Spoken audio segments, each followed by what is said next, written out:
I was close.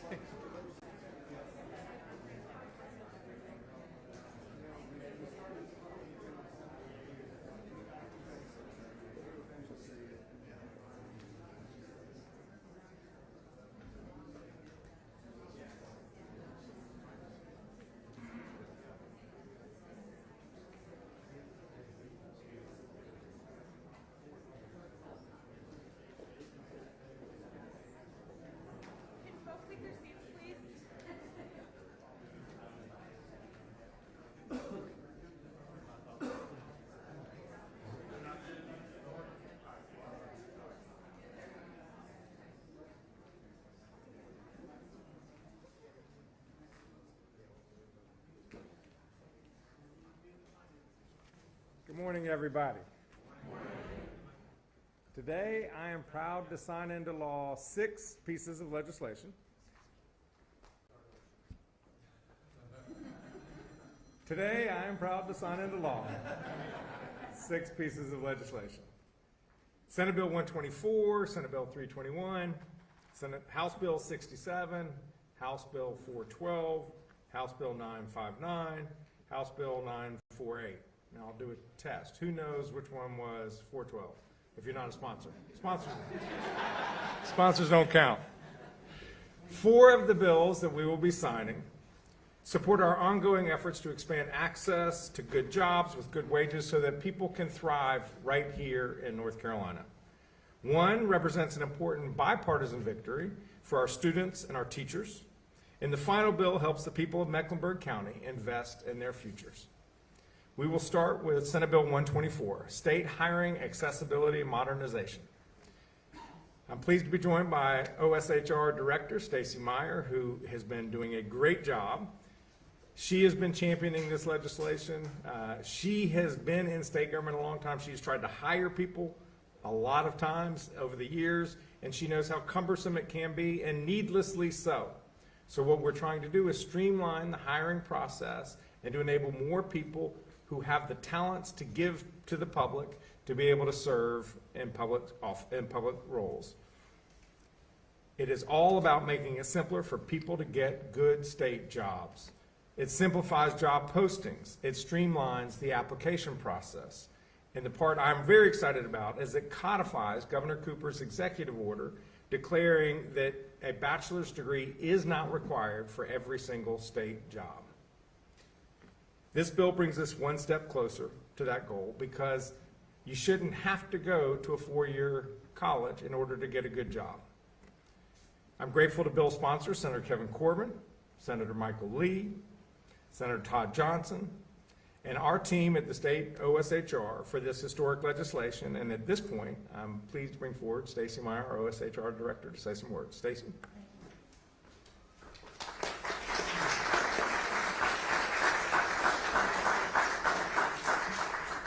Good morning.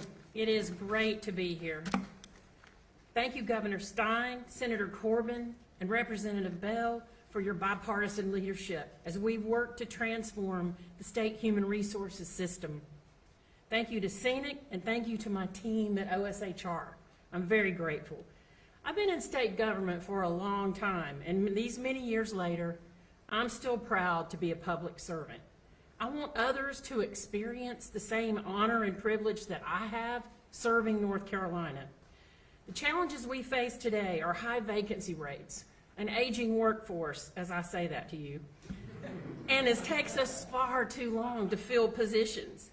As an aside, this legislation was passed and will be signed in 1 day shy of the time that it takes us to hire a state employee, 182-day average. To meet the needs of future generations, we have to transform our state human resources system. This legislation makes that system easier, faster, and better. Senate Bill 124 decreases barriers. It reduces the number of jobs that require a college degree. It allows resumes or online profiles to be used in all state job applications.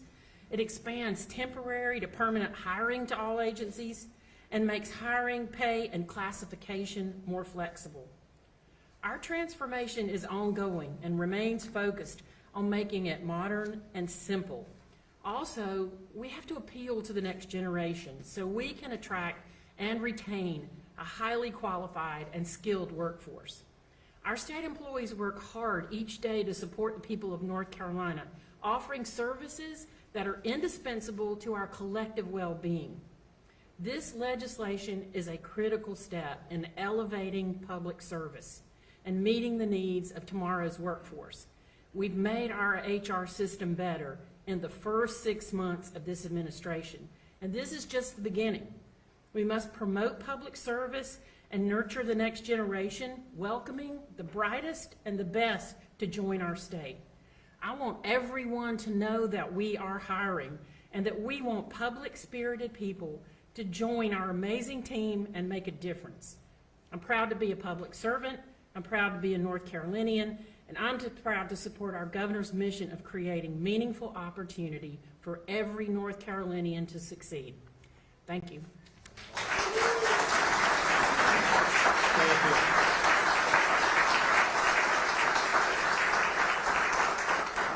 If the legislators who worked on this legislation, either sponsored or worked on the floor, will come join behind me as I sign this bill, I would be honored. Artist, you want to join us?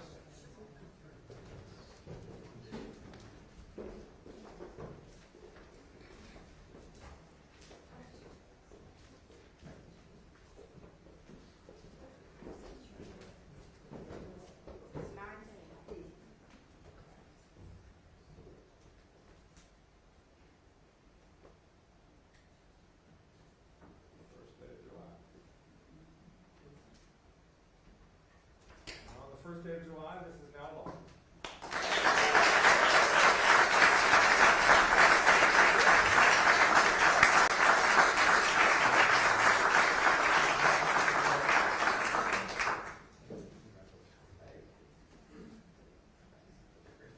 We're going to the next bill.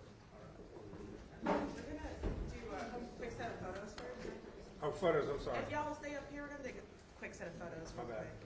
quick. Okay. I don't know, where do you want us to speak? Right in front of the podium. Okay, come this way, guys. And then the OSHR team, y'all are next. Yeah.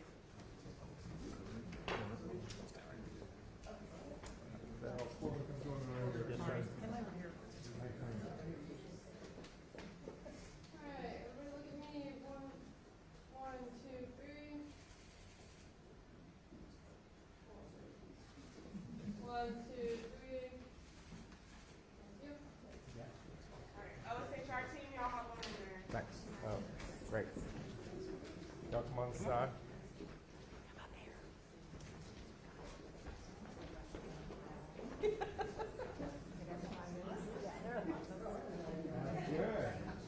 We're very excited about it. Okay, we have all the men and all the. I'll fit behind you. Perfect windows, please.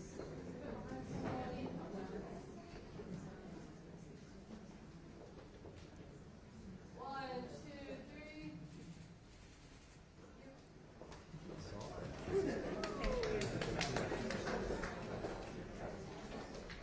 All right, next bill up is gonna be SB 321. The most disturbing thing that I just learned from Stacy is that the legislature passed a law quicker than it takes to hire somebody in state government. That tells me there is something broken that needs fixing. So Stacy, thank you for your good work. Next bill is Senate Bill 321, Accounting Workforce Development Act. This bill is about giving more pathways to people to become an accountant. It will strengthen our accounting talent pipeline by rewarding experience. Currently, the only way that an accountant can get certified is 150 college credit hours. That's 5 years in school. This bill opens up an additional way by giving 2 years of work experience under your belt credit to get licensed as an accountant. You still have to pass the same exam. You still have to be good at your job. And I'm grateful to sponsors Senator Denny Britt, Senator Brad Overcash, and Senator Michael Lazzara for their work on this legislation. At this point, I will invite forward Kelly Puryear to talk a little bit more about the legislation. Good Good morning.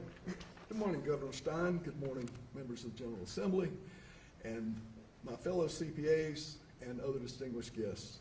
It's an honor to be here today to represent more than 12,000 members of the North Carolina, the North Carolina Association of CPAs. We're going to celebrate the signing of Senate Bill 321, the Accounting Workforce Development Act. This new law represents thoughtful, forward-looking reform that addresses one of the most pressing challenges facing our profession.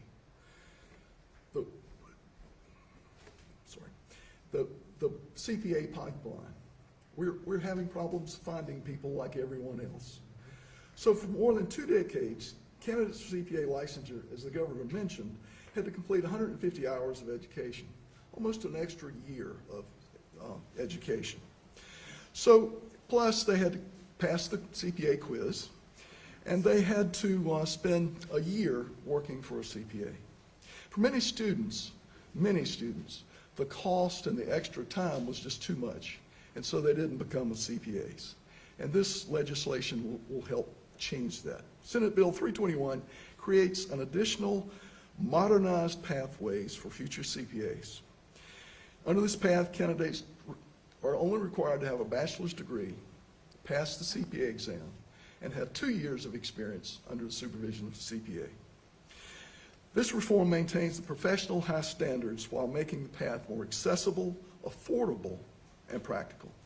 It opens doors for capable, motivated students and strengthens the pipeline of talent needed to serve our businesses, our communities, and our economy. I want to thank the bill's sponsors, Senators Danny Britt, Brad Overcash, and Michael Lazzara for their leadership. I also want to thank the General Assembly for passing its bipartisan support of this bill, and finally, Governor Stein for signing this important legislation. NCACPA is proud to have worked alongside our nation's leaders to create a solution that benefits the accounting profession, the public, and the future of North Carolina. Thank you very much. Very good.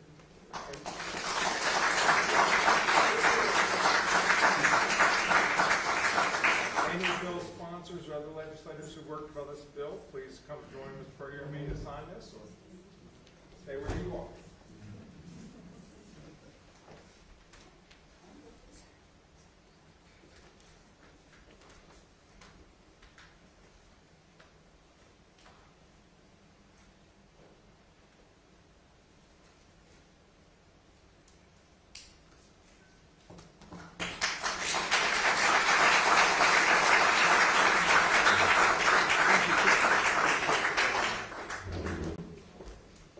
We're gonna do some quick photos.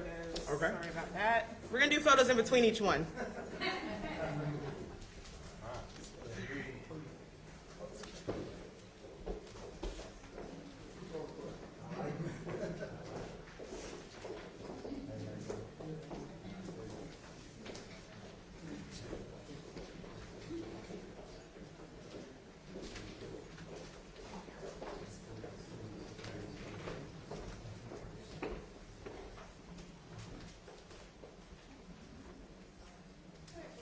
Page 1, 2, 3.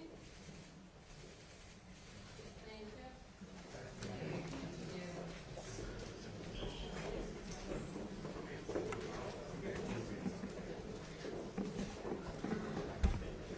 you. Okay. I'm not that wrong. Don't push left. Yeah, that's a sandwich. Good job.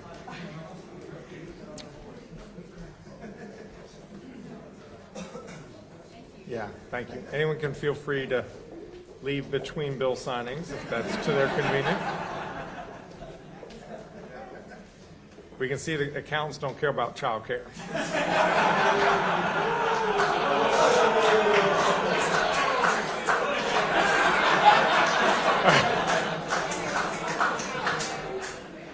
The accountants love children. Accountants love children. No, thank you all for coming. Thanks for advocating for the profession and for the people who need accountants of North Carolina. So thank you. I will now sign House Bill 412, the Child Care Regulatory Reforms Bill. North Carolina's children and parents need accessible, affordable, and high-quality childcare. Right now, our state unfortunately is facing a crisis. There's only one childcare slot for every 5 families that need one. The average cost of infant care in North Carolina is $12,000. That's more than it costs to go to UNC Chapel Hill. Despite the price tag for parents, child care providers cannot always afford to pay good wages and provide benefits to their employees. So about 40% of early childhood education professionals are on some form of public assistance. We can and must do better than this. Later today, my task force on child care and early education will release its first report. The report includes recommendations on child care financing, workforce support solutions to help our state move forward in this crisis. And I see Senator Bergen is here, and he is a co-chair of that task force, and we thank you for your good work.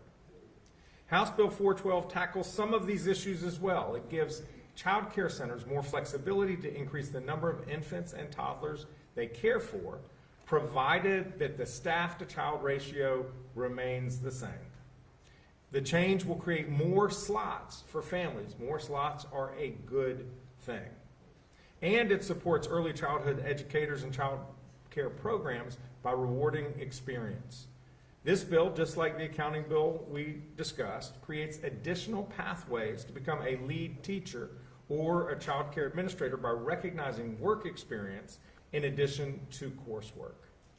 Now, if somebody has 5 years experience as in a licensed child care program in North Carolina, they can take on more leadership in that institution. This will help our child care programs recruit and retain high-quality staff that they desperately need to care for our children. While there is much more work to be done to address the child care crisis, including more investment needed for early childhood education. I got a lot of educators, a lot of legislators in the room, so please hear me. We need more than what we've been getting. This bill does take important steps forward to address barriers for child care programs. And I'm grateful to the legislators who championed this bill. Representatives Dean Arp, Donnie Lambeth, Aaron Pare, Heather Ryan, Senators Jim Bergen, Sophia Chitlick, and Jay Chowdhury, among many others. At this point, I'll bring forward Dan Rockaway with the Licensed Child Care Association to say a little more about the legislation. Dan. Thank you, Governor Stein.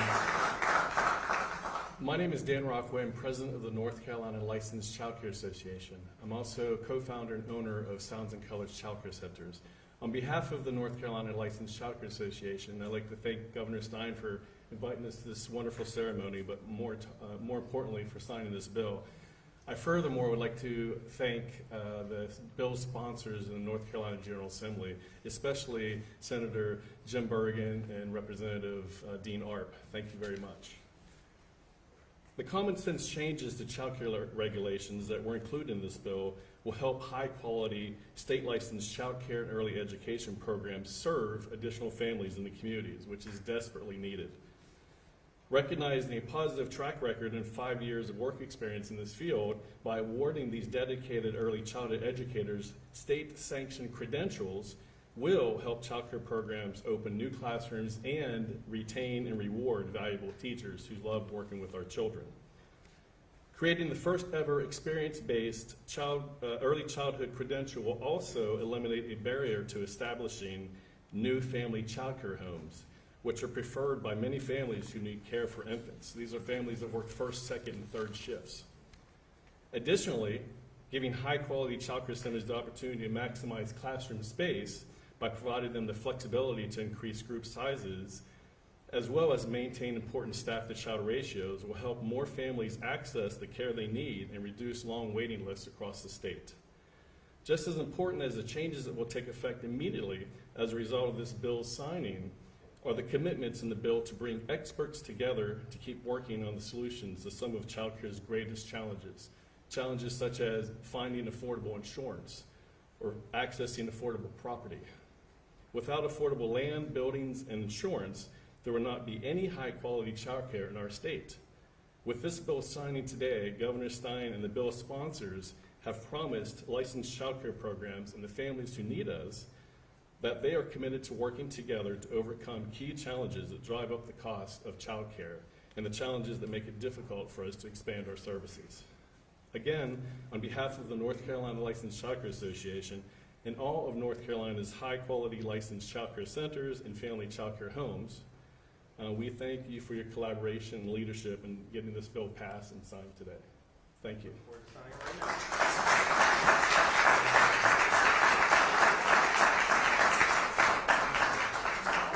Legislators who worked on this bill, please come forward. Which one? Go back here. Put it right here. When they're done with the photos, we'll move it back.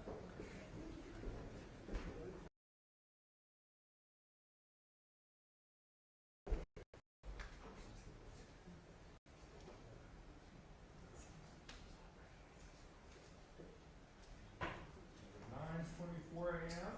This is now law.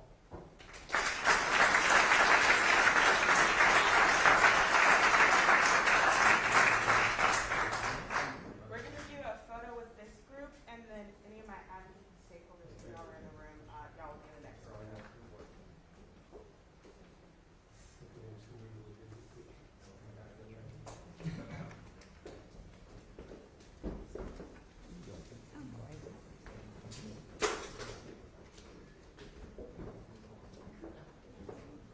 I'll pick this up this way so we're waiting for this. Do 1, 2, 3. Thank you. Alright, and then any advocacy stakeholders, if y'all would like to join the photo. One, and you take it.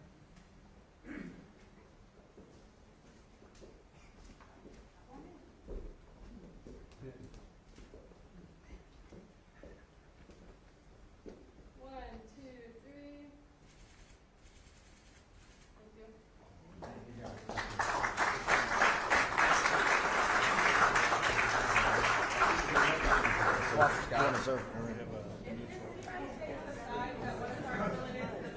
Then it's back that way. We're gonna go. Yeah, I heard about your wedding. Exactly, the smoke machine.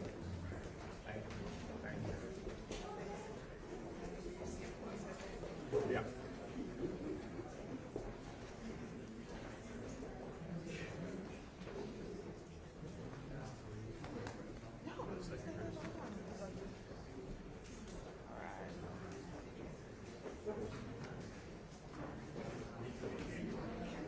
Tell Anna I'm there.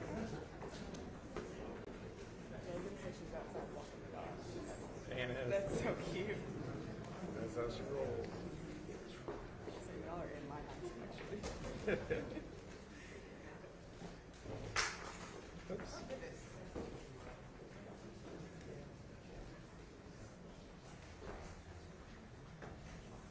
All right. Our next legislation is House Bill 67, Healthcare Workforce Reforms. And I am very excited about this bill and what it's going to do to expand access to care for North Carolinians across the state. This legislation enables North Carolina to enter into 2 interstate compacts, the Interstate Medical Licensure Compact for physicians and the Physician Assistant Licensure Compact for PAs. Now, if a physician assistant moves from Tennessee or Virginia to North Carolina or serve patients across the border, they will not have to get licensed all over again. And physicians from those compact states can get their new license issued more quickly. All of this is about increasing the supply of providers to the people of North Carolina. We are a fast-growing state.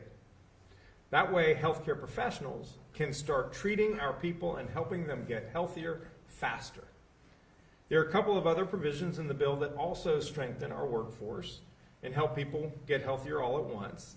It strengthens rural health care by enabling qualified doctors trained in other countries to come provide care. And it helps protect healthcare workers from surgical smoke. Recognizing the workforce shortages we're coming up against, it also creates a behavioral health workforce enhancement program in our community colleges.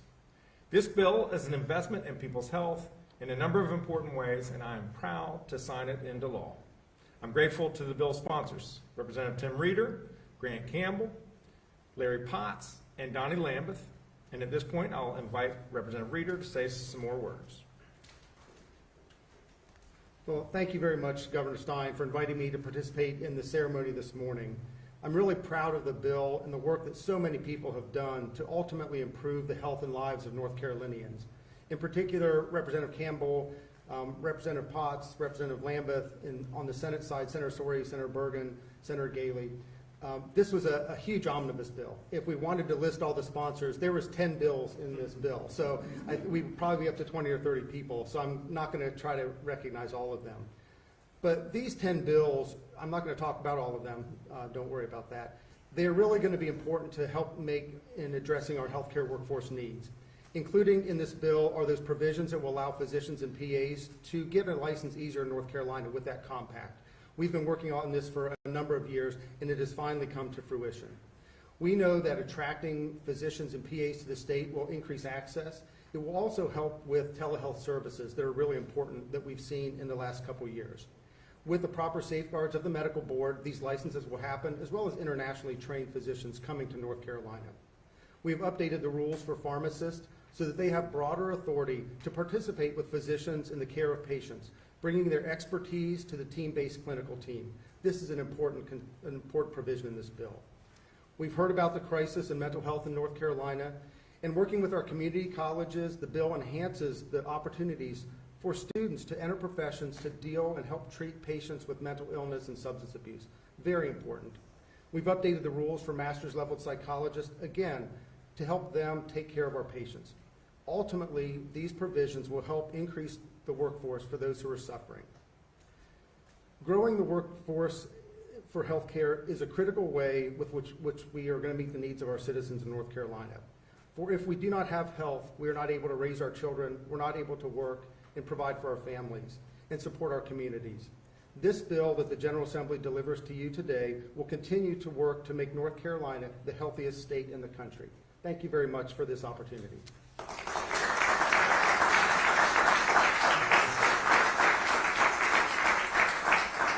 There were a lot of legislators worked on this bill. If y'all can all come forward, I'd be grateful. You can need your wide angle lens. This will be a herd.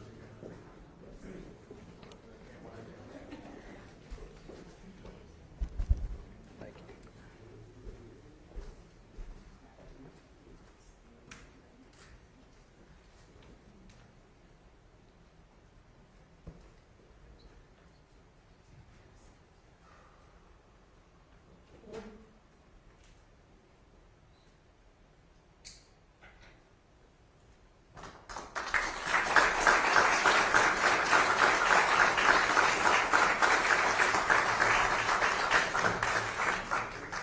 We're gonna do a photo with legislators and any members of our task force on student safety.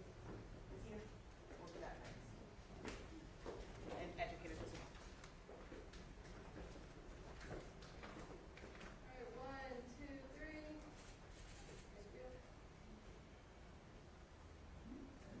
All right, task force folks.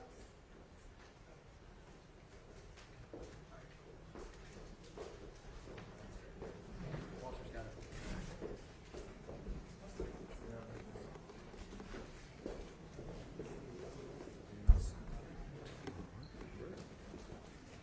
Probably put these on coasters. No worries. Thank you. Thank you very much. Tebow, we were taking another picture. We moved this a little too quick. I'm taking another photo? Yeah. Gotcha. Walter? All right, good.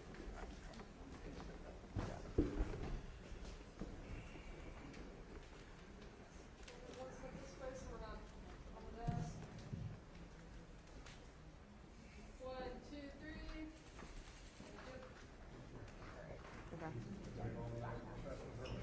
Sure. Yes, you're on a live mic though. Sure.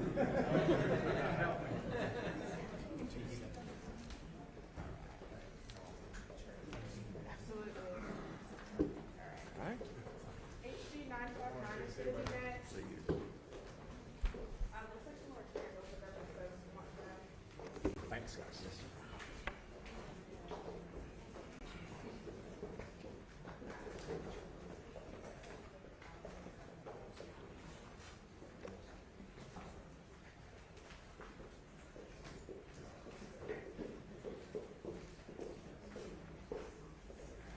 guess the medical providers don't care about education. Just kidding, people. Okay. Each of the 4 bills we have done so far has to do with strengthening our workforce, whether it's in state employment, accounting, childcare, or healthcare. So I'm grateful to the General Assembly for their efforts. I'm grateful for all of these advocates and stakeholders for their participation. The next bill I will sign is House Bill 959, Various Education Changes. The bill addresses a priority that I have held, which is giving students a distraction-free environment in which they can learn. Cell phones are a major source of distraction for students and disruption for our educators. When teachers do not have to compete with social media for their students' attention, that is when real learning happens. There are also real mental health benefits for our teens by limiting cell phone usage at schools, something that when I was Attorney General, I became convinced of when I investigated and then later took to court Facebook, Instagram, TikTok for the damage they've been doing to North Carolina's teens and America's teens. Students need and deserve a 7-hour break from the unrelenting pressure that cell phones and social media impose. So this bipartisan bill works to make North Carolina's classrooms cell phone-free zones. Earlier this month, my advisory council on student safety and well-being released its first report. It recommended eliminating cell phones during the school day and identified best practices for creating cell phone-free classrooms. The report will serve as a resource for schools that now have to implement these policies because of this law. Let's help our kids focus on learning and our teachers focus on teaching. I'm grateful to the legislators who've championed this proposal, including Representative Brian Biggs, Neil Jackson, Hugh Blackwell, and Kyle Hall, as well as Senators Jim Bergen and Michael Lee. At this point, I'll invite forward Annie Goldberg, the 2024 School Counselor of the Year, and one of the members of the advisory council I just referenced, to say a little bit more about the importance of this effort. Annie?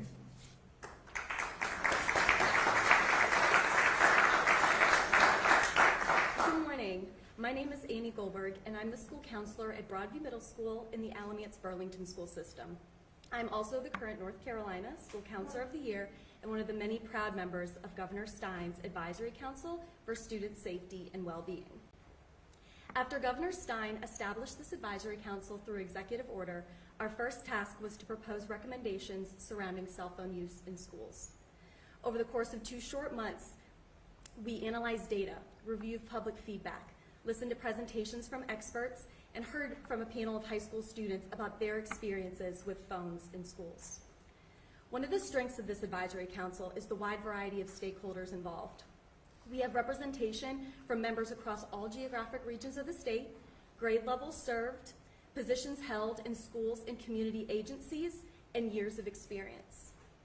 What became clear through our discussions, however, was that everyone involved in this process has a heart for doing what's best for the students of North Carolina. This led our council to make the recommendation that school systems in North Carolina eliminate the use of personal cell phones and communication devices from the beginning to end of each school day. With this recommendation, we hope not just to see a decrease in the time our kids spend looking at screens, but increases in their sense of belonging, mental health, and the meaningful interactions they have with each other throughout each school day. As I close in on a decade as a school counselor and educator, I've seen firsthand the student mental health crisis become more serious with each year. This legislation symbolizes a commitment to prioritizing the needs of our students and improving important academic and mental health outcomes. As I think about the school year ahead of me, it brings me joy and hope to know that my students will have 8 interrupted hours away from their screens and the pressures of social media. I want to thank the chairs of our advisory council, Senator Batch, Mr. William Lassiter, and Ms. Heather Smith for their leadership throughout this process, the bill sponsors for their leadership on this critical legislation, and Governor Stein for his remarkable advocacy for the students of North Carolina.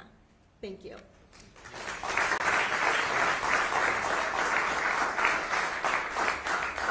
And will the legislators please come forward as we sign this legislation?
didn't lose the mayor, did I? Oh, there she is.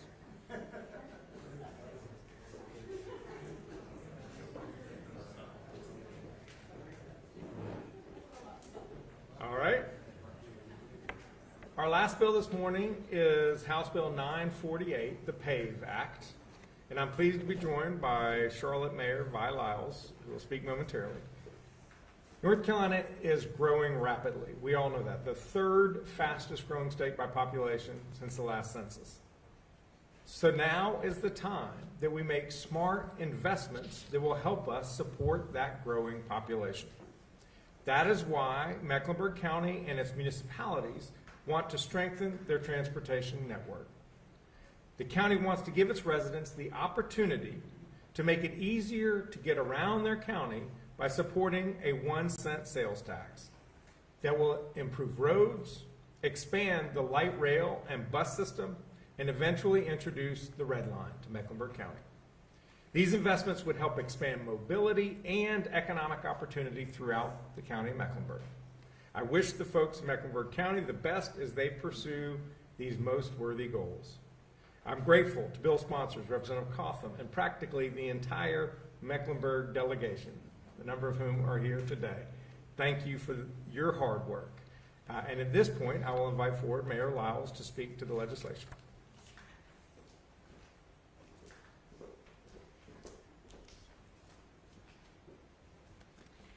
You know, most of the time I'm before the Charlotte City Council, and you guys are intimidating me a little bit. I just want you to know that. We don't believe you. But the work that's being done by this legislature, this governor, and everyone has just been amazing. And I want to thank Governor Stein and everyone that participates in this process, because I know it's not an easy one. Believe me, I know that. But what I do know is that as someone who came from Columbia, South Carolina, a little town, and ended up in Charlotte, and ended up in a place that I am so proud of, that there is nothing better than standing here before you today. And I really want to say thank you. I want to thank the governor for all of the work that he's done, who helped us move the legislature forward. And there's a lot of graciousness that we have to have. So I want to recognize Tricia Cotham, who has made this move like a mountain. I don't know how you got it done, but I won't even ask, because I know that you will do these kinds of things because you care as much about Mecklenburg County as anyone else. But I also want to recognize our delegation leaders here. Mary Belk and I think the chair, I don't know how to say, is it president of the Queen? See, that's how it works in our city. So, Joyce Waddell, I just want you to know you have been someone that has done education. Every time you've stood up, the governor has said anything about education, you've done this, and I want to thank you for what you're doing now for us. I also want to recognize David Logo, who is the head of what we call our, come on up here, really. So I want to recognize him, because what most communities call as chambers, we call as an alliance. And that alliance is because we believe in collaboration. None of this could have happened without government, our business community, our public servants. This is what makes us special in Charlotte. Now, I know everybody's special, but we are really special. So I really want to say that this has been just a great example of how local, state, counties get together and do something better for the people. And when I talk about what's better for the people, it's really talking about the opportunities that the governor talked about. We need people to thrive. This activity, this entire thing that we have been working on for over 5 years to come to fruition is going to make it possible for new jobs. It's going to make it opportunities for people that now perhaps aren't having the way to live in our community. They will have new jobs. They will have opportunities.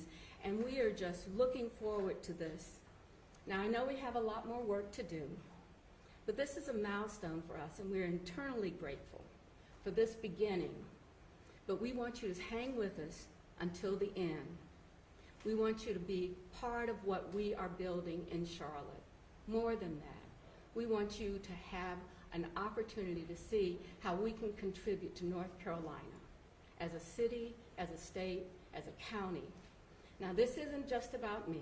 I want to recognize the many county people, mayors that couldn't stand here. Rusty Knox from Davison called me last night and he said, I just can't come. And I was like, okay, I'll try do my best. So Joe, when we get back home, make sure the film is really good because they're going to be listening and watching for me. So I just want to say again, thank you.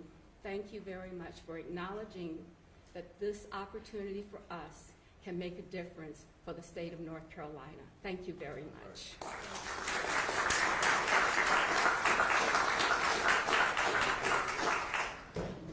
All the representatives, senators who worked on this legislation, please come forward. I was really pretending. We'll put it right where you're at.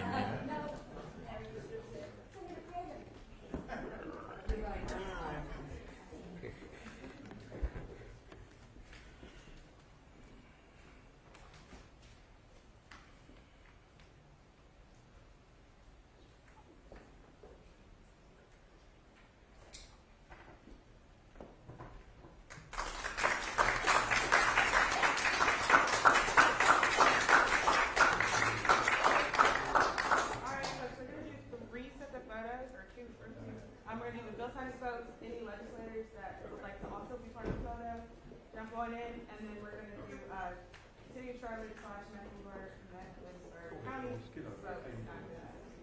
What's up this way? All right, 1, 2, 3. Thank you. Now I got the pressure. All right. We have a couple people. And then my Charlotte Mecklenburg folks.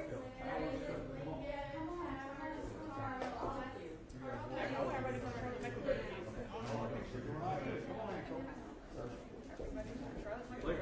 In the photo.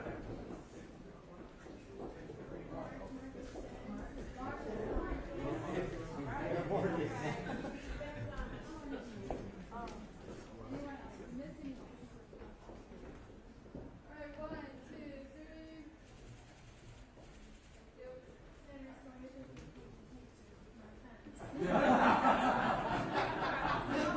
He also voted for the bill.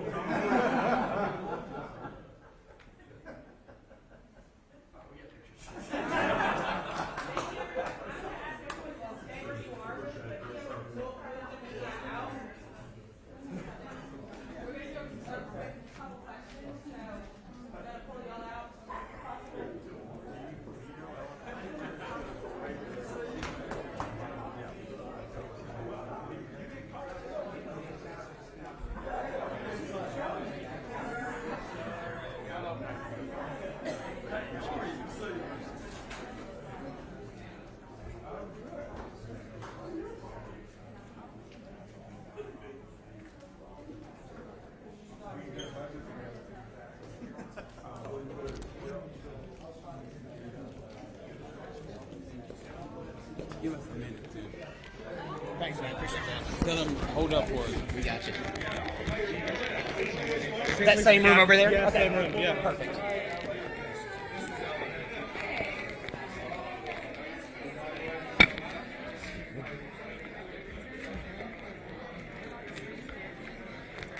Excuse me.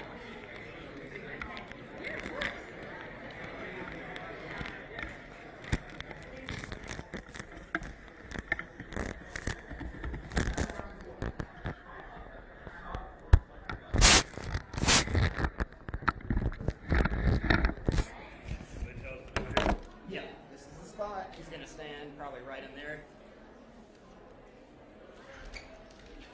You guys have a lot too? Yeah. Cool. They should get him mic'd up before we start.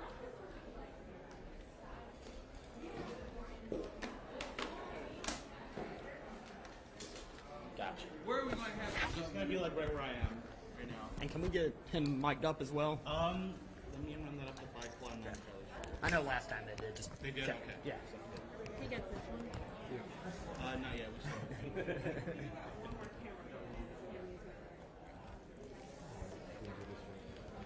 Yeah. all wired in? Or are you wired in? Yeah. Do you have the mic support?